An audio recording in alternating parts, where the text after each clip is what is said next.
Pozdravljeni v oddaji Pregled tedna. Slovenski Mesečev zaliv ali zaliv Svetega Križa je po mnenju portala Big Seven Travel zaradi svoje prisotnosti in neokrnjenosti tretja najlepša plaža na svetu. Novica pa je odjeknila vzporedno z opozorilom strokovnjakov, ki pravijo, da ležati pod klifom ni varno. Poglejmo zakaj. Ležati pod klifom je nevarno. To je bilo glavno sporočilo ponedeljkove tiskovne konference o nevarnosti erozijskih procesov na slovenskih obalnih flišnih klifih. Letos se namreč zaključuje projekt, v katerem so sodelovali raziskovalci z oddelka za geologijo Naravoslovno-tehniške fakultete Univerze v Ljubljani, Fakultete za gradbeništvo in geodezijo Univerze v Ljubljani in Zavoda za gradbeništvo Slovenije. 3 leta so spremljali stanje klifa vzdolž slovenske obale ter preučevali hitrost in procese erozije. Lahko rečemo, da praktično nikjer ni varno ležati pod klifom, ker seveda tudi najmanjši kamenčki, ki padajo iz velike višine, so lahko usodni. Slovenska obala je razen manjšega apnenčastega območja pri Izoli sestavljena iz fliša. Obalni fliši so podvrženi intenzivni eroziji, kar je posledično zelo nevarno za sprehajalce in kopalce, saj se kamenje nenehno kruši in pada na obalo. Najbolje bi bilo, da se mi ozremo na plaži, na klif, pogledamo, kaj je nad nami in recimo, če je klif položen, če je zaraščen, je to bistveno bolj varno, kakor pa če ležimo pod nekim golim izpostavljenim klifom, ki seveda ni poraščen, nima nobenih zaščitnih ukrepov, ki jih tudi seveda večinoma nimamo. In nasvet je, da seveda, če se le da, ne ležimo direktno pod najbolj strmo steno.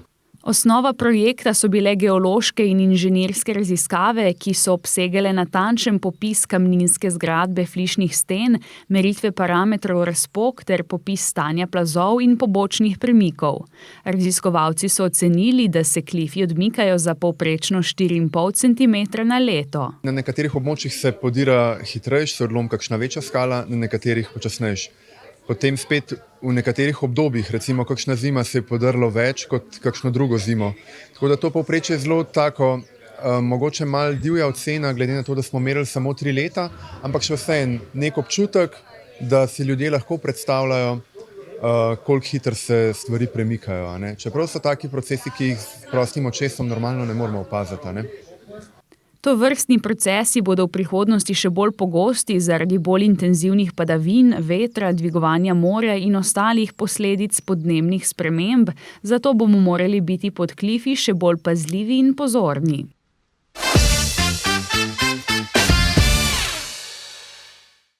V ponedeljek je v Luko Koper priplula prva ladja, ki za gorivo uporablja zeleni metanol.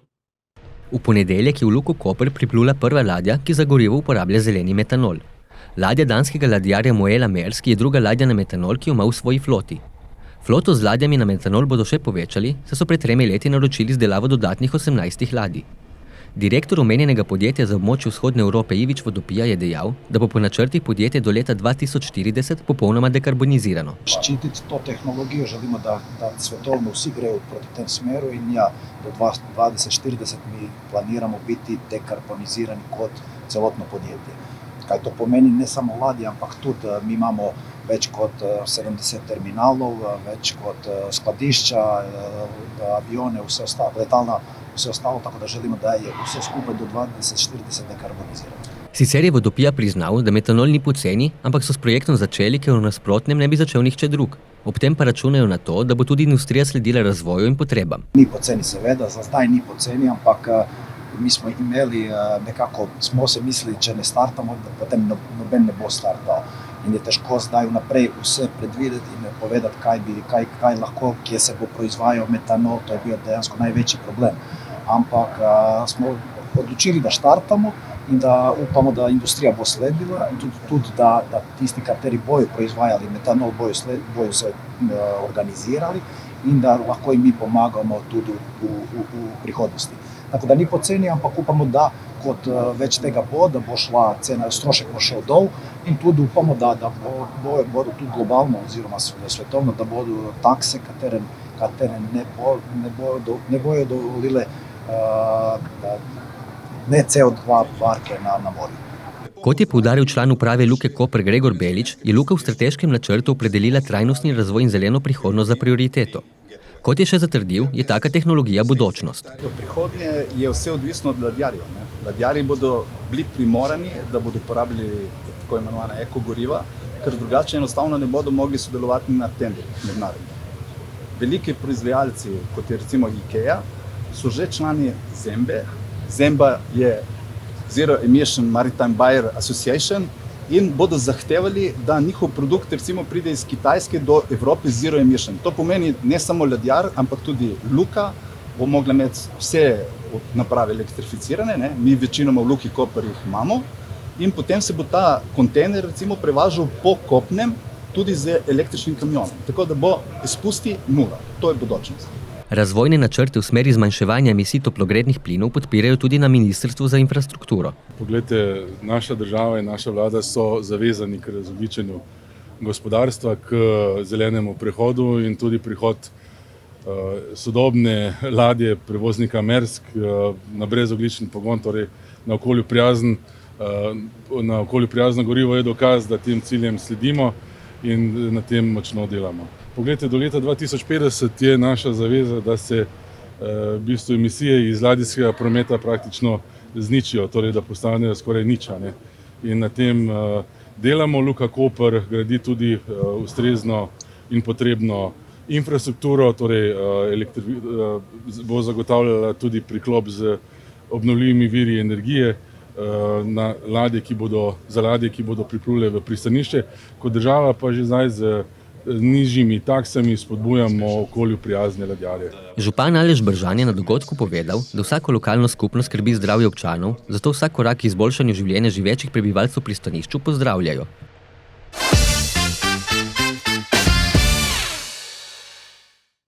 Mestna občina Koper je podaljšala glasovanje o projektnih predlogih participativnega proračuna do petka 28. junija do polnoči.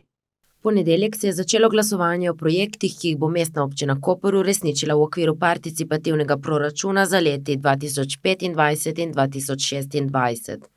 Na pobudo občank in občanov je koprska občina glasovanje podaljšala do 28. junija do polnoči. Glasujete lahko na več načinov, in sicer primarni način je tudi uporabniku najbolj prijazen je ta, da tisti, ki imate digitalno potrdilo, se na spletni strani predlagam odločam.si, v bistvu se vpišete in glasujete za posamezne projekte. Vkolikor si do konca tedna še premislite, lahko seveda svoj glas tudi spremenite. Porabite 160.000 evrov in novost letošnjega leta, za katerega ste nas občani tudi prosili, je pa ta, da v bistvu nismo več pri glasovanju za projekte oziroma pri porabi sredstev omejeni na eno samo območje, ampak lahko glasujete za projekte na celotnem območju Mestne občine Koper, ne glede na to, kje prebivate. Za projekte v okviru participativnega proračuna bo Mestna občina Koper namenila 960.000 evrov. Komisija je v obravnavo prejela 152 projektnih predlogov, v glasovanje pa uvrstila 101 predlog. Torej od leta 2019 v Mestni občini Koper izvajamo participativni proračun. V tem času smo izdelali kar nekaj raznolikih projektov.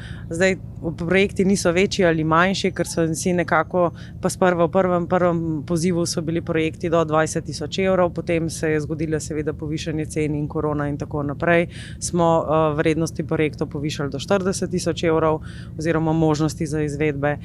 Izvedli smo kar nekaj lepih otroških igrišč, kar nekaj prostorov za druženje odraslih, razgledne točke, uredili nekaj cest, kakšen pločnik, opolnomočili razsvetljavo, izvedli različne delavnice za otroke, tako da kar nekaj dobrih predlogov oziroma zanimivih predlogov so predlagali občani in te so bili tudi izvedeni. Nekateri so seveda bili samo v tistem letu, ko je projekt se izvajal, nekateri pa nam bodo ostali še za naprej. Glasujete lahko tudi osebno v času uradnih ur na sedežu krajevne skupnosti ali na vložišču Mestne občine Koper in tudi na mobilnih glasovalnih enotah. Lokacija in termini so dostopni na spletni strani e-Koper. V tiskani izdaji Megafona, ki je šla pred podaljšanjem roka za oddajo glasu, je navedeno, da je moč oddati glas samo še do nedelje. Novi rok je kot rečeno v petek 28.6.2024 do polnoči.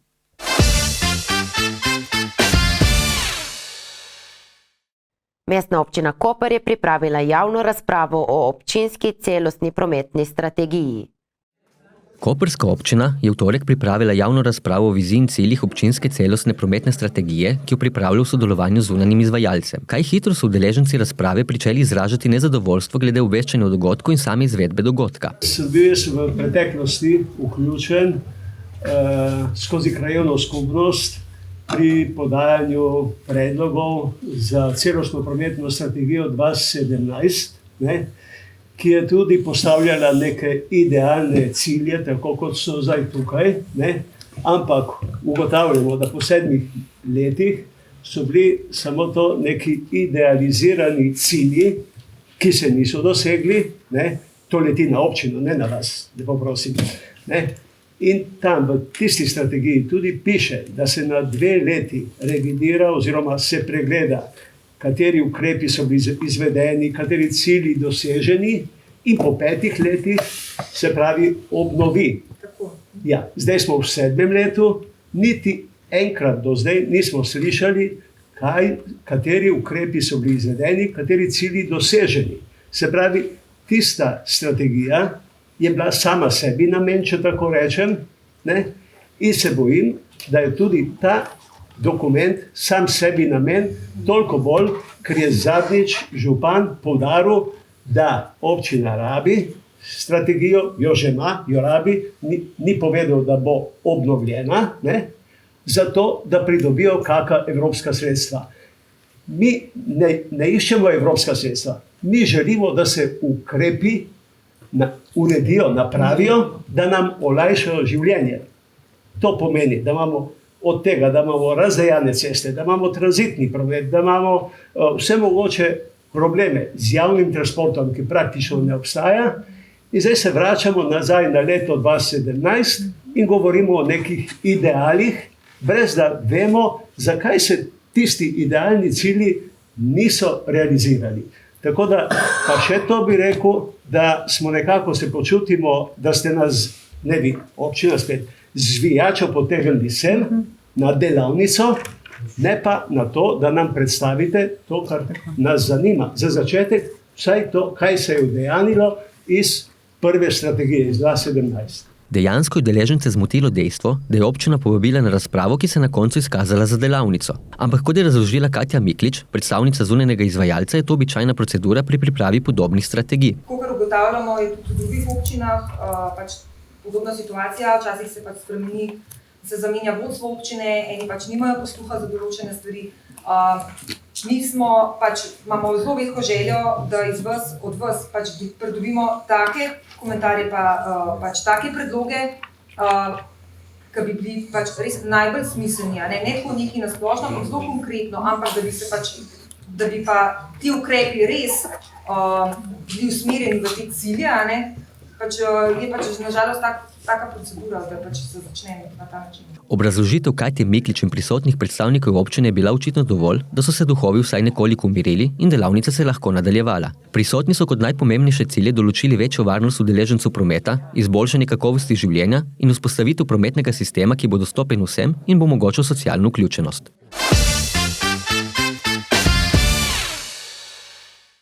Koprski skate park bo jutri poln. Zavzeli ga bodo skaterji iz različnih koncev, saj bo tam potekalo tekmovanje Volcom Skate Happening. Volcom Skate Happening 2024 turneja se jutri ustavlja v koprskem skate parku. Organizatorji pripravljajo cel kup skateboarding dogajanja, vse od tekmovanja do večernih koncertov. Gre za prvi Volcom dogodek v Sloveniji. V tekmovanju se bodo lahko pomirili udeleženci v kategoriji pod 16 let ter v kategoriji od 16 let dalje. Posebna kategorija je namenjena ženskim tekmovalkam, razpisana pa je tudi odprta kategorija. V kvalifikacijah bodo skaterji imeli 15 minut časa, da pokažejo svoje trike. V finalu pa bodo imeli na voljo 3 15-minutne seanse. Dogodek se bo pričel ob 1 popoldne in zaključil s podelitvijo nagrad ob 10 zvečer. Obiskovalci pa bodo lahko pokonci do 2 zjutraj, saj bodo do takrat na sporedu koncerti.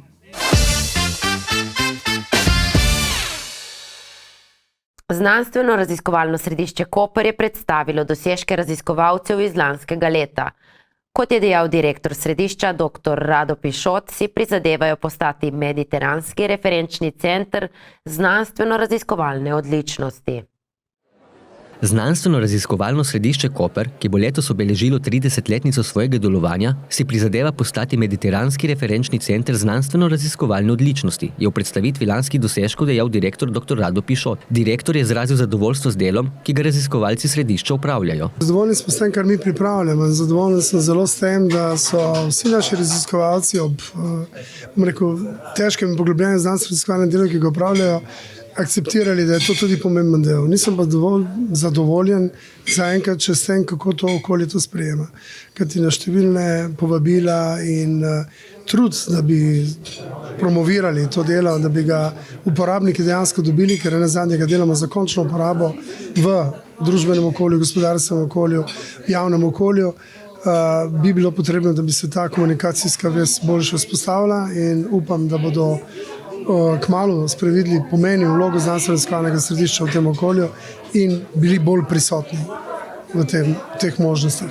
Trenutno ima znanstveno-raziskovalno središče 10 inštitutov, za delno oziroma polni delovni čas zaposluje 141 oseb, od tega 22 tujih raziskovalcev. Ob tem je direktor poudaril, da so med redkimi raziskovalnimi ustanovami, ki istočasno pokrivajo področje humanistike, naravoslovja in družboslovja. Glede prihodnjega razvoja pa Pišot meni, da obstaja še veliko neizkoriščenega prostora za nadaljnji razvoj. Mi letos zaključujemo pomembno poudariti strategijo ZRS 2030, tako da tu si bomo postavili naslednje korake naprej. Predvsem jaz mislim, da je tu še dosti prostora neizčrpanega, usmerjeno v mediteransko okolje, usmerjeno v tole okolje, kjer Koper mora biti center, kjer Koper mora biti tisti vodilni v mednarodnem, ne samo v nacionalnem nivoju. In to je tisto, kar si postavljamo kot nek cilj. Verjamem, da ga bomo z koraki, ki smo jih zdaj postavili in tudi s pogoji, ki smo si jih zdaj zastavili, torej z 2 velikimi infrastrukturnimi projekti, Center mediteranskih odličnosti na Plavjah in pa prenovo palače Debeli, kjer bo nov center za inštitute vodstva ZRS, bomo lahko tudi to lažje dosegali. 30-letnico delovanja bodo v znanstveno-raziskovalnem središču obeležili konec novembra.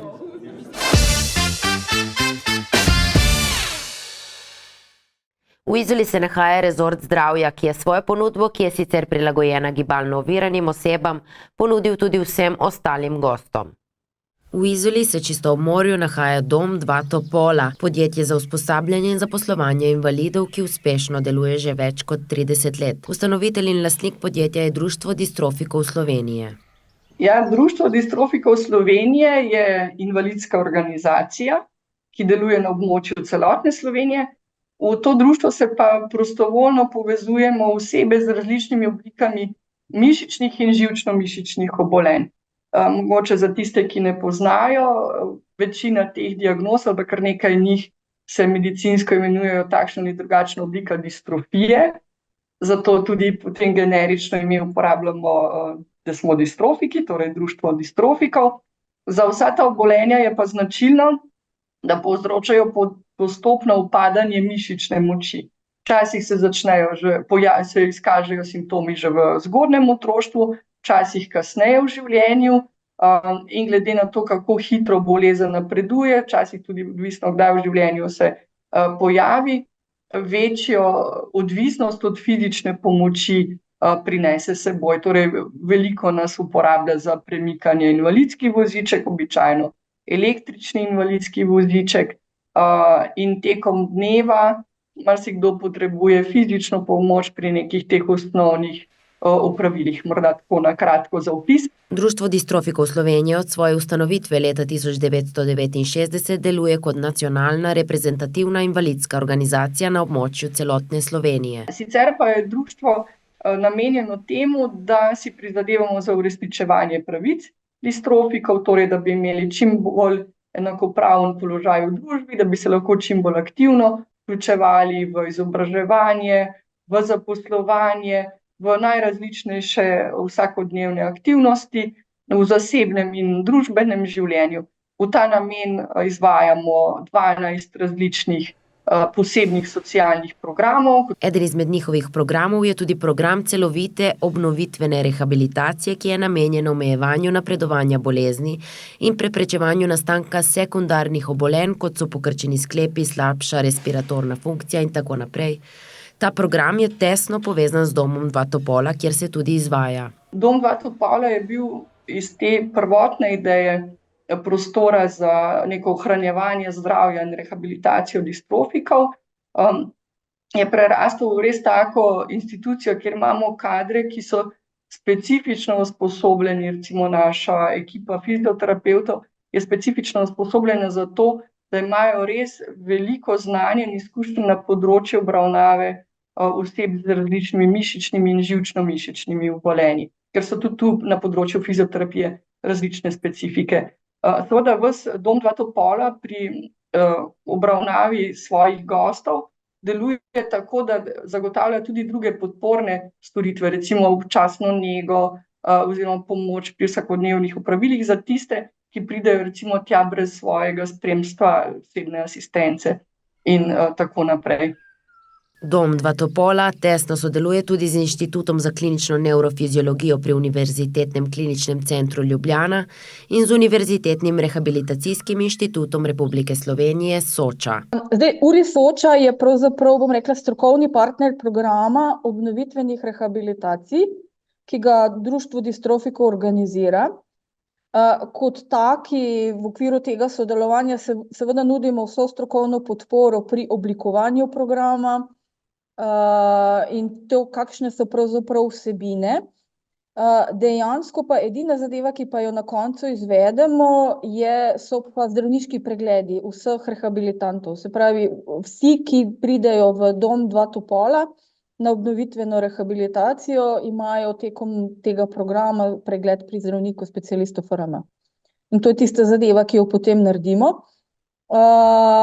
Seveda ta pregled ima svoje določene strukturirane zadeve, spremljamo tiste najpogostejše zaplete, za katere vemo, da se pri teh pacientih pojavljajo. Tako da, če karkoli takega odkrijemo, seveda je naša naloga, da ustrezno ukrepamo.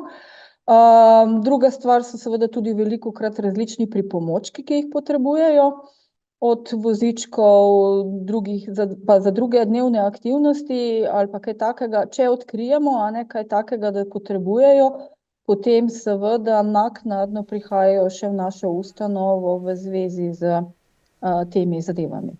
Osnovno poslanstvo podjetja Dom Dva Topola je poleg zaposlovanja invalidov tudi zagotavljanje kakovostnih hotelskih, gostinskih in zdravstvenih storitev za invalide z upoštevanjem smernic dostopnega turizma. Z letom 2023 je svoja vrata odprl tudi za vse druge goste, ki si želijo letovati ob morju.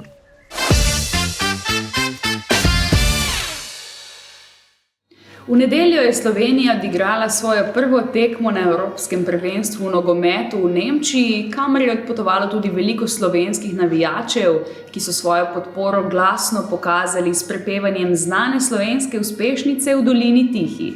Pred stadionom v Stuttgartu se jih je nabralo okoli 12.000. Poglejmo.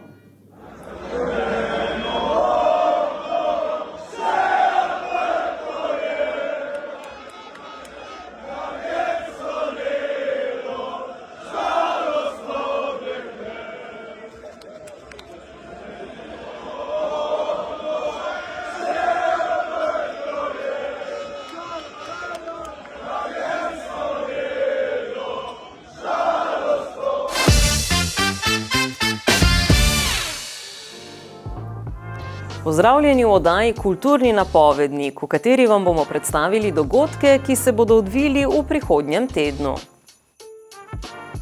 Že jutri, 22. junija, se ob 17. uri lahko udeležite praznovanja solsticija na Kaštelirju v Kortah nad Izolo, kjer bo poleg nastopa vokalne skupine Tamariska potekala razstava prazgodovinskega nakita, simbolični prižig ognja, darovanje boginji Eji in pogostitev s prazgodovinsko jedjo. Na sobotno popoldne bo v koprskem skateparku potekalo skate tekmovanje Volcom Skate Happening 2024, kateremu pa bo na isti lokaciji sledil še zadnji koncertni večer v sklopu Cmok Festa. Predstavili se bodo DJ Varego Vales in Powergrind zasedba Smedža in Smetke. Ob 21. uri zvečer pa se v gledališču Tartini Piran lahko udeležite koncerta, ki bo žanrsko obarvan z braziletom, nastopila pa bosta Tomas Ganš in Alegre Korea. Ob isti uri pa se bo v sosednjem mestu Portorož na odru rock'n'roll cirkus bara predstavila rock zasedba Piran Express. V soboto in nedeljo pa bo v koprskem zaledju v vasici Boršt potekalo praznovanje prvega koprskega škofa svetega Nazarja, ki je bil prav v Borštu rojen pred 1500 leti. Dogodek bo kulturno, športno in versko obarvan. Na ponedeljek 24. junija pa se lahko odpravite v izolski Hangar bar, kjer bodo nastopili slovenski bluzeri Hamo in Tribute to Love. Pričetek koncerta ob 21. uri. Na sredo 26. junija, 26. in ne 25. bodo v piranski občini praznovali Dan državnosti. Tokrat bo Tartinijev trg zavzela zasedba Siddharta, koncert pa bo brezplačen. Naslednji večer se lahko na izolskem Largu pri Špini udeležite enega izmed večerov pri Špini, na katerem se bo tokrat predstavil Blaž Gracar, elektronski glasbenik, pisatelj, videoist in ustvarjalec iger iz Izole. Prisluhnimo eni izmed njegovih starejših skladb Rumble.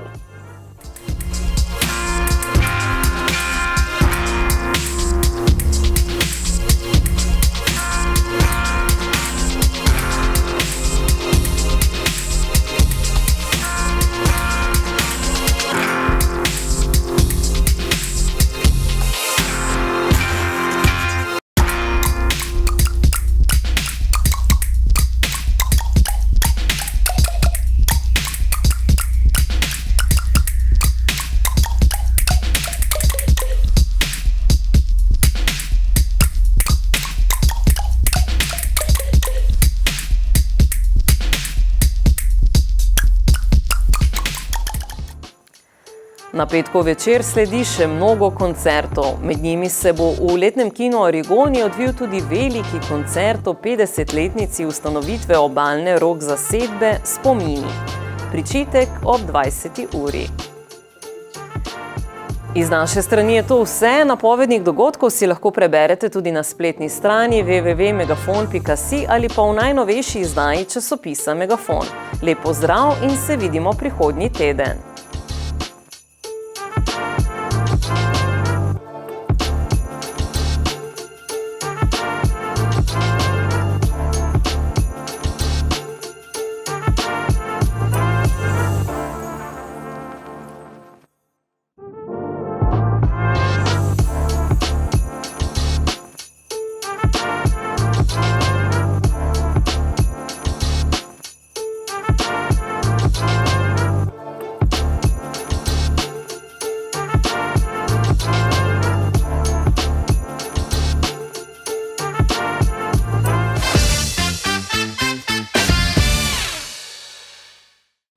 Hvala za vašo pozornost in se ponovno vidimo prihodnji teden.